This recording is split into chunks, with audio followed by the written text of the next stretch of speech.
السلام علیکم دوستو۔ اللہ کی راہ میں ایک صحت مند جانور قربان کرنے کی عبادت صرف مسلمانوں تک ہی محدود نہیں بلکہ اہل یہود بھی یہ فریضہ ہزاروں سال سے انجام دیتے چلے آ رہے ہیں۔ لیکن دوستو، کبھی جو عمل یہودیوں میں انتہائی ثواب حاصل کرنے کا موجب تسلیم کیا جاتا تھا، آج اس پر پابندی کیوں عائد ہے؟ یہودی دور حاضر میں قربانی کیوں نہیں کر سکتی؟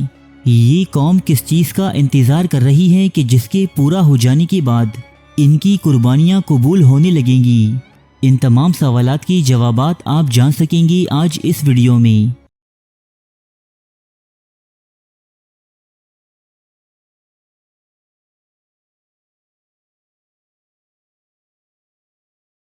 دوستو، یہودیوں کی قربانی اور مسلمانوں کی قربانی کے طریقہ کار میں بے انتہا فرق پایا جاتا ہے۔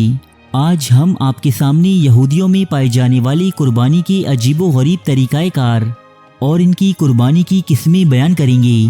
دوستو، یہودی مذہب میں قربانی پیش کرنے کے عمل کو قربان کہا جاتا ہے، جس کی جمع قربانوت کہلاتی ہے۔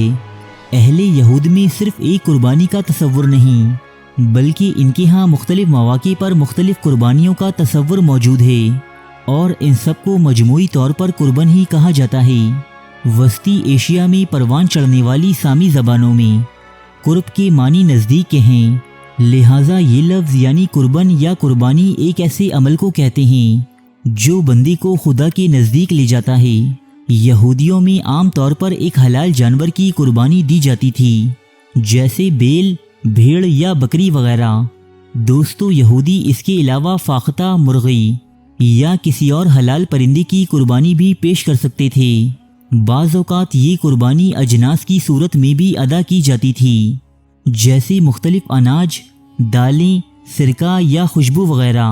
یہودی گھرانوں میں ہونے والی قربانی کے 3 حصے کیے جاتے تھے، جن میں سے ایک حصہ قربانی کرنے والا اور اس کے اہل خانہ پکا کر کھا جاتے تھے، دوسرا حصہ کہانوں کے سپرد کر دیا جاتا تھا، جبکہ تیسرا حصہ یروشلم میں قائم بیت المقدس میں بنی ایک مخصوص جگہ پر رکھ کر جلا دیا جاتا تھا، جسے یہودی خدا کا حصہ کہتے تھے۔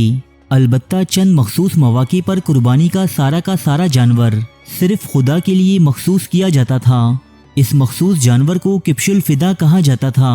توریت کے مطابق کبش الفدا اس جانور کو کہتے ہیں جس پر کسی کے گناہ لاد کر اسے جنگل کی طرف ہانک دیا جاتا تھا۔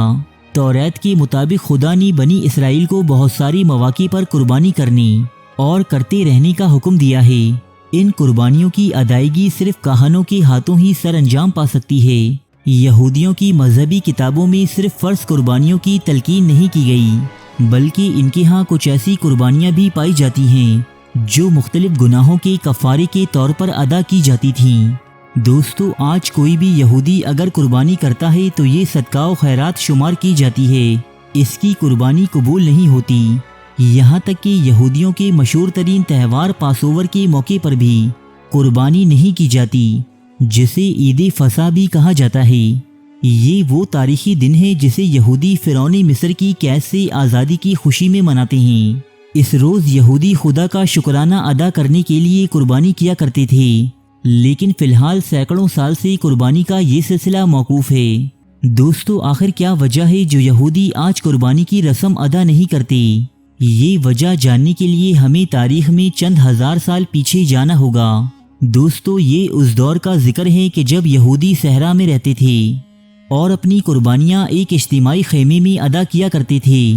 بعد ازاں حضرت داؤد علیہ السلام نے ایک اجتماعی قربان گاہ تعمیر کی، جسے بعد میں ان کے بیٹے حضرت سلیمان علیہ السلام نے ہیکل سلیمانی میں منتقل کر دیا۔ یوں اب تمام قربانیاں ہیکل سلیمانی میں تعمیر کردہ ایک خاص قربان گاہ میں ادا کی جانے لگیں۔ بادشاہ بختی نصر کے ہاتھوں ہیکل سلیمانی کی تباہی کے بعد بنی اسرائیل کی قربانیوں کا سلسلہ موقوف ہو گیا، جو بعد ازاں ہیکل دوم کی تعمیر کے بعد دوبارہ جاری ہوا۔ رومی جرنیل ٹائٹس نے سن 70 عیسوی کے دوران ایک مرتبہ پھر ہیکل سلیمانی کو منہدم کر دیا، اور یوں یہودی قربانی کا یہ سلسلہ ایک مرتبہ پھر رک گیا۔ دوستو، یہودی قوانین کے مجموعے ہلاخہ کے مطابق قربانی کی رسم صرف ہیکل سلیمانی میں ادا کی جا سکتی ہے، اس لیے یہ دونوں چیزیں لازم و ملزوم ہیں۔ یہودی عقیدے کے مطابق یروشلم میں جب تک ہیکل سوم کی تعمیر نہیں ہو جاتی قربانی کا یہ سلسلہ موقوف رہے گا۔ ہاں البتہ موجودہ دور میں یہودی صدقہ و خیرات کی صورت میں یہ فریضہ ادا کرتے رہتے ہیں۔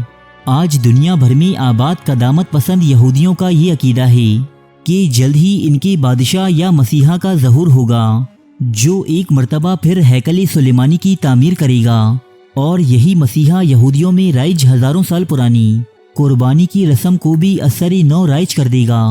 دوستو، یہودیوں کے اسی بادشاہ یا مسیحا کو اسلامی روایات کے مطابق دجال یا مسیح دجال کہا جاتا ہے۔ دوستو، آپ کو انٹرنیٹ پر بہت ساری ایسی تصاویر نظر آئیں گی جن میں یہودی اجتماعی قربانیاں ادا کر رہے ہوں گے۔ یہ تمام لوگ سامری یا دیگر یہودی فرقوں سے تعلق رکھتے ہیں، البتہ یہودیت کے مرکزی فرقوں میں قربانی کی یہ رسم تاحال موقوف ہے۔ دوستو، امید کرتا ہوں کہ یہ ویڈیو آپ کی معلومات میں اضافے کا سبب بنی ہوگی۔ اگر واقعی ایسا ہے تو اسے لائک کیجیے، اور ہو سکے تو اپنی دوستوں یا اہل خانہ کو بھی اس معلوماتی ویڈیو سے روشناس کروائیے۔ ارے فرینڈز، ایک منٹ، آپ ایسے ہی جا رہے ہیں؟ اتنی محنت سے ویڈیو بنائی ہے، ایک لائک تو بنتا ہے نا؟ اور دوسرا یہ کہ آپ ہمیں اتنی بڑی دنیا میں دوبارہ کیسے ڈھونڈیں گے؟ تو اس کا حل یہ ہے کہ آپ ہمارے چینل کو سبسکرائب کر لیجئے اور اس بیل کے آئیکن کو کلک کر دیجئے۔ اس طرح ہمارے آنے والی تمام ویڈیوز آپ تک پہنچتی رہیں گی۔ ارے ڈریے مت، یہ بالکل فری ہے۔